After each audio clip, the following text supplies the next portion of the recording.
welcome back to the Last Days Book Club as we continue reading the book I Will Die Free by Noble Alexander with K. Rizzo, the remarkable story dictated by our hero Noble Alexander, describing his life in a Cuban prison where he was determined to fight to stay alive and remain faithful to his Lord inside the very gates of hell.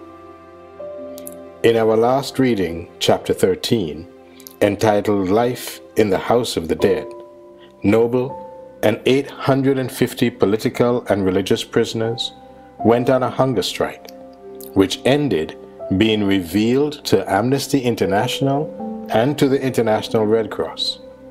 Because of the international attention, Russia ordered Cuba to end the strike, and for a few months they were treated better, fed properly, allowed family visits, given beds and sheets, but still no clothes.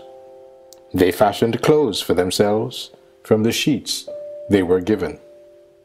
However, this did not last long, and soon Noble was transferred to yet another prison, Boniato, with a reputation for being the worst prison in all of Cuba. It was here that Noble experienced the worst of all his tortures, the divorce decree from Iraida, his beloved wife. His despair, disbelief, and depression was unimaginable, and it took all the efforts of his Christian brethren to calm him down and bring him to his senses to accept the truth and to move on with his ministry of the gospel to the prisoners. We continue our reading today with chapter 14, entitled The Family. Ghosts of Iraida and my lost love haunted my dreams. I had to know. I had to find out for myself, I decided, just why she had divorced me. I smuggled a note out to her, demanding to know her reasons. Her reply ripped me apart. Noble, I couldn't wait any longer. If you do not wish to accept the re-education plan, then neither our son nor I are going to put up with your stubbornness any longer. You have to choose, she wrote. I have stopped attending church, and your son is now a member of the Youth Communist Party, a pioneer for Castro. I have become acquainted with a considerate man, an army captain. He has asked me to marry him, and I have accepted. I read her letter over and over again. It seemed so unreal. My thoughts drifted back to the day we first met at the Marianao Church at choir rehearsal, December 28th, 1958. Instantly attracted to her vivaciousness and her obvious spirit, I had wrestled with my thoughts that night. Could this be the woman God intended for me? I invited her out on a date. She brought her sister along. The more we dated during the next few months, the more certain I was that Iraida was the woman I would spend the rest of my life loving. We were married on August 3rd, 1959. And now, 13 years later, I must somehow let her go. In my reply to her letter, I tried to explain why I could not conform to the re-education plan, why I must remain a plantado. I ended the letter with, I prefer my Jesus to silver or gold. I prefer to serve him to endless gold. My prison family sustained me throughout my crisis, claiming the promise that Jesus made as he ascended into heaven. Lo, I am with you always. I moved, zombie-like, through the prison's daily round of torment.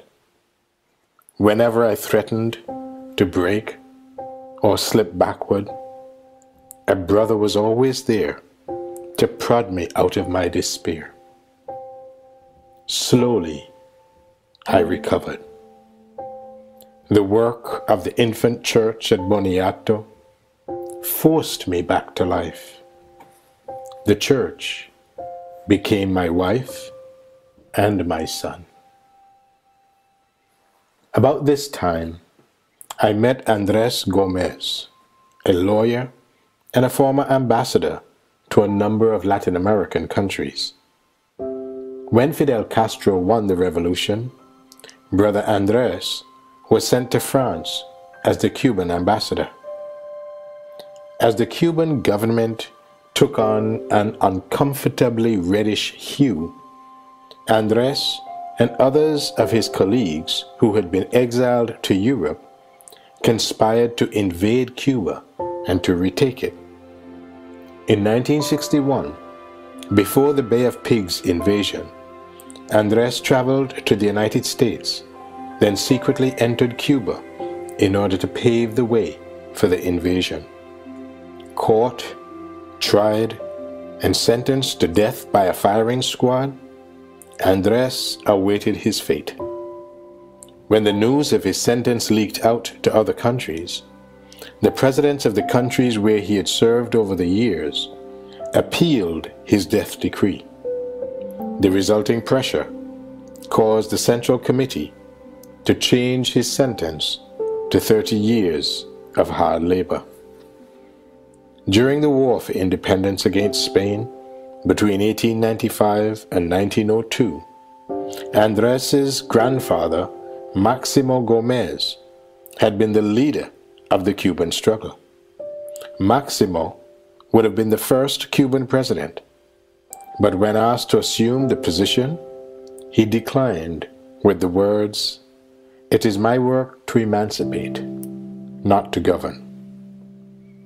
Andres was a sincere Christian gentleman who had been educated in Catholic schools of his homeland. He and I began holding religious services back to back. I would preach to the Protestant prisoners, and he would preach to the Catholics. Our worship services attracted the attention of the prison director. Certain that one or more of the inmates in our unit had smuggled in a Bible, he ordered a search and destroy mission. The soldiers found no Bibles. Furious, the director announced over the loudspeakers, "You will pay, you know, for every action brings a reaction." When the director discovered that some of the worship leaders did not eat pork, he went to the nearest farm and bought a number of sick pigs that the farmer had intended to destroy. For 2 meals a day, the cook served pork for us to eat. Those who chose to eat the diseased flesh took sick and were given no medical attention, while those of us who did not eat the meat grew weaker from starvation. "What would God have of us?" a new convert shouted in frustration. "Would he have us starve to death? Will that honor him?" Other inmates joined in. I had no answers. What did God want? Would this be the end of us? Would all our vows to stay alive until we again lived in freedom be nothing more than the hysterical wish of defiant children? I sympathized with their distress, especially with the younger ones. I had been young at the time of my arrest, but I had aged quickly. I could hardly remember what it felt like to be young and free. Would I ever feel that way again? Pastor Enrique Correa, one of the older prisoners, interrupted my musings. What we need here is a morale booster, don't you think? I have an idea. Yes. Look, he reasoned. We have all come from different backgrounds. We each have different surnames. Yet, we are living together under one roof as one family. True. Perhaps we need to get better acquainted. Let's learn all that we can about one another, he suggested. We can teach one another about our occupations, our trades, our individual talents and proficiencies, whatever skills we possess, kind of like we did at the Isle of Pines with our university. Then, when we are finally released, we will be knowledgeable in all sorts of topics. 7 of us decided to begin a program called La Familia, the family. A brother named Esteban Caicer had an astounding memory, truly blessed of God, and a talent for public speaking. A former boxing promoter, Esteban could give a blow-by-blow account of the bouts of every Cuban champion and his challengers. We elected Brother Esteban to be our group historian. Pastor Luis Rodriguez, who still remains in prison in Cuba today, taught homiletics. Jose Carreno taught journalism. An engineer, Arnaldo Mangado, taught chemistry. And Aldo Cabrera instructed us in health and temperance. We studied agriculture under the tutelage of Pablo Aviles, and we spent many hours enjoying the talents of Mario del Toro, a professional entertainer. Andres Gomez acted as a lawyer for the group. On the first day of the week, each of the teachers taught us for half an hour to 45 minutes. We would memorize their lectures word for word. Occasionally, when we managed to find a scrap of paper, we wrote down everything we could remember. The various courses of study lifted our depression, eased our boredom, and kept our minds from deteriorating. Up to this point, I had never seen anyone die of starvation. Once witnessed, the memory would stay with me forever. Men's bodies swelled beyond recognition. The first to die was our historian, Esteban. 2 days later, Israel Martinez, the youngest in our section, succumbed. By this time, another prisoner, J.C. Correno, had swollen to where he resembled a monster from an old Hollywood movie. We stood helplessly by as J.C. grew more and more grotesque. Finally, his body began to release the water buildup. In 24 hours, he lost 50 pounds. Yet, he lived. The guards from our pavilion reported our deteriorating condition to the prison director.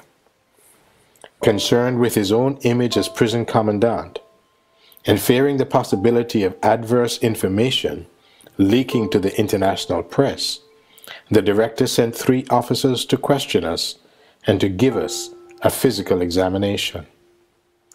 The officers didn't waste time with the prisoners who were already too weak.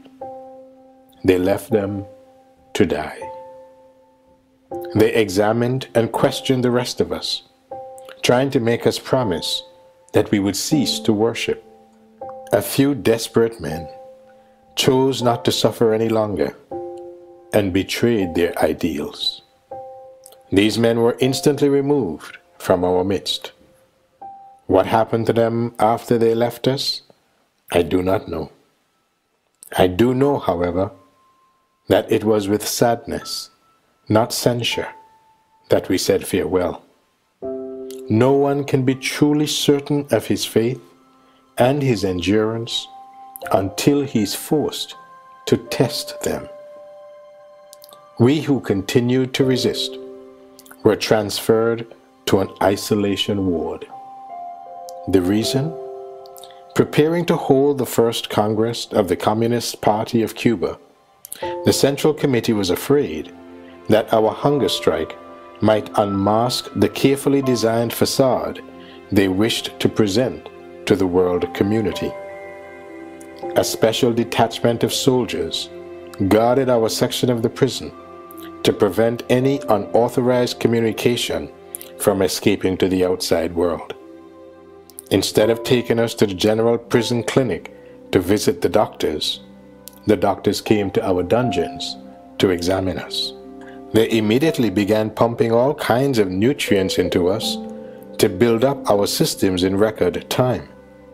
But it didn't work. At the same time that the prison director ordered a medical dispensary to be set up on one side of our holding area so that he could report to the Central Committee that we were being properly cared for, he also arranged that a special kitchen be set up across from our cell. From that kitchen, our captors piped carbon monoxide and other poisonous gases into our cells. When we complained, the captain shrugged, then assured us that they were searching for better quarters. During the hunger strike and the months that followed, our once robust church dwindled in number to less than 30. I knew from the scripture that many would fall away, not by the will of the Lord, but by the will of the individuals themselves. Even the strongest lights were not immune, including brothers we had thought to be the very pillars supporting God's church in exile. These capitulations filled us with astonishment, then an overwhelming sadness, which lasted for days. Yet, we continued to worship, regardless of the opposition. One evening, as we gathered in the center of the gallery for worship, a guard sat in the sniper's cage, counting the number of prisoners attending the meeting. We had just finished singing the opening song, Trust and Obey, when a soldier appeared at the gallery door. "All of you cult members, get out here and line up," he ordered. We glanced at one another, then down at the floor. We knew what would follow his command. We would be taken to the dungeon for punishment. Since I had been leading out in the worship service, I led the way out into the courtyard. The others followed. Once outside, we waited as the soldier took count. "There are only 20 of you here," he announced. "I counted 30 of you in there. Where are the other 10? I glanced down at my feet, then across the prison yard at the far wall to avoid catching the soldier's eye, all the while praying that God would give me strength for the trial to come. I knew that the inmates surrounding me were doing exactly the same thing. By now, every prisoner who was not a part of the unfolding drama in the courtyard stood in the gallery watching. Marching back and forth in front of us, he shouted again, "Where are the other 10 prisoners who attended your meeting?" The soldier knew, and we knew, that no one would betray a fellow inmate to an officer. If 10 of our number had managed to fade into the shadows unnoticed, we would not be the ones to squeal on them. Any inmate who stool pigeoned on a fellow prisoner would at least be shunned by the entire prison community for the rest of his prison stay, or perhaps even killed in his sleep. Only the Christian community would accept a prisoner who foolishly confided in a God. Yet even the brothers would be careful with what they said while they were around him. The soldier paced back and forth again, waving his rifle threateningly before our faces. If those 10 inmates do not appear immediately, I'm going to chastise the entire gallery. You will be placed in the dungeon. Now, we had a serious problem. While no one would report a brother, neither did anyone want to be beaten or put in the dungeon for another prisoner's infraction of the rules, especially those prisoners who had no interest in Christianity. Look, the guard stopped in front of me, his face inches from mine. You and your cult are being unreasonable and bringing nothing but trouble to the rest of the prisoners in the gallery. You may say that it is the guards who are harassing you, but you are bringing the trouble on yourselves when you break the prison rules. Why do you continue to do it? Staring straight ahead, I continued to pray. At that moment, as if touched by the Holy Spirit, an inmate who had never once attended a meeting or showed any interest at all in Christianity walked over to where we stood. I am one of the 30 men, sir, he announced. A second inmate, also not of the church family, joined us. A third, a fourth, a fifth, and so on, until more than 50 prisoners insisted they had attended the meeting. The guard's face reddened with the addition of each prisoner. Now the problem the guard had tried to cause for us became an even larger problem for him. With only 90 dungeon cells and 40 already occupied, he had no place to put us all. Even if they cleared the entire dungeon, there would not be room for everyone. Furious, frustrated, and frightened at the situation he'd provoked, the soldier went to find his superior officer and never returned. The inmates who came to our rescue started attending the daily worship services, doubling and tripling our numbers. While the 10 who had faded into the shadows never returned, more than 50 stepped in to take their places. In the weeks to come, when I thought of the brothers who fell by the wayside, I would also remember the message in Revelation 3 and verse 11 about those who may take our places and receive our crowns. And while I felt sadness for my brothers who turned away, I knew I could trust the promise in Romans 8:28 that all things work together for good to them that love God. During one of our numerous hunger strikes, a guard marched me up to one of the main offices and told me to enter. Expecting the worst, I opened the door and walked in. An officer sat to one side of the room. Suddenly, I stopped short and stared in disbelief. There, on the far side of the small cubicle, sat my ex-wife, Iraida, holding a small boy on her lap. She stared back in shock. Her face reddened as her gaze scanned my scarred, emaciated body, clad only in undershorts. Suddenly I remembered my lack of clothing and blushed uncomfortably. "What are you doing here?" I asked. "Are you not ashamed to be like that?" She waved her hand toward the brief clothing I wore. I straightened noticeably. I am not like that, I said, emphasizing the word that in the same way she had.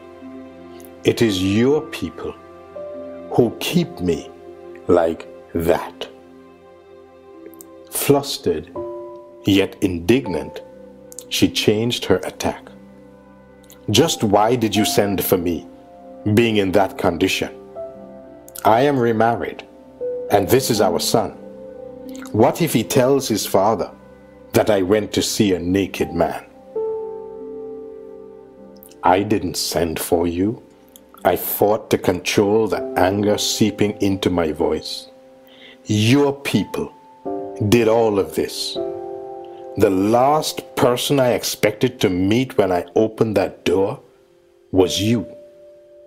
I thought they were taking me to be questioned by the officer or something.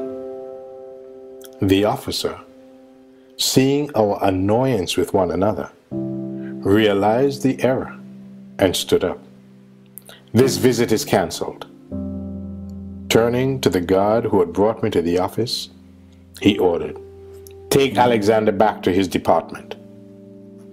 I later learned that Iraida had been sent for, along with the relatives of other strikers, in hopes of breaking the strike. Unfortunately for the prison officials, they didn't know of our divorce and her subsequent remarriage, so their plan backfired. Back in my cell, I couldn't help but compare my memories of the gentle, loving Iraida I'd married with the angry, frustrated woman I had met in the office. It was true. Everyone was a victim of the communist monster. No one could escape. While some dreams were shattered, God fulfilled others.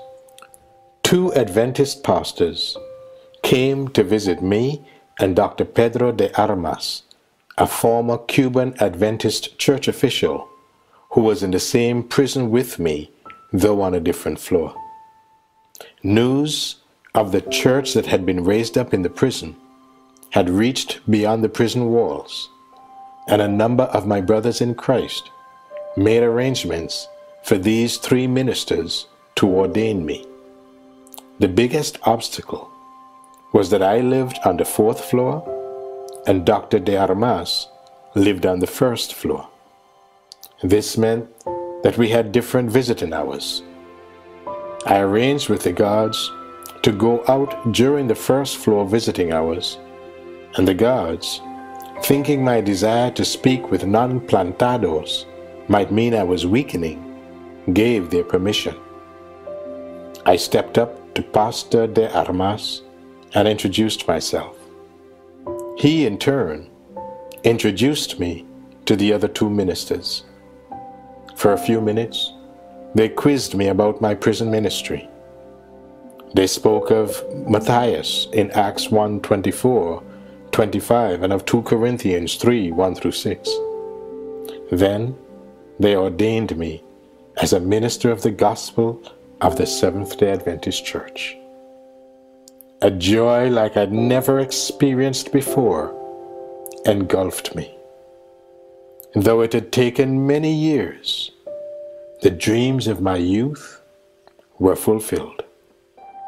Noting my excitement, Pastor de Armas warned, "The service will need to be confirmed by the conference to become official. I'll get word to you when your ordination becomes official." In spite of the necessary delay, I couldn't contain my joy. Whenever I'd imagined my ordination service, I had pictured it occurring at a large church gathering, never inside a prison. 2 weeks later, the guards herded all of us out into the prison yard for a cell search. From across the yard, Pastor de Armas signaled to me. My ordination had been confirmed. I'm certain that my smile of joy assured him that I'd received and understood the message. The end of chapter 14 of I Will Die Free, entitled The Family.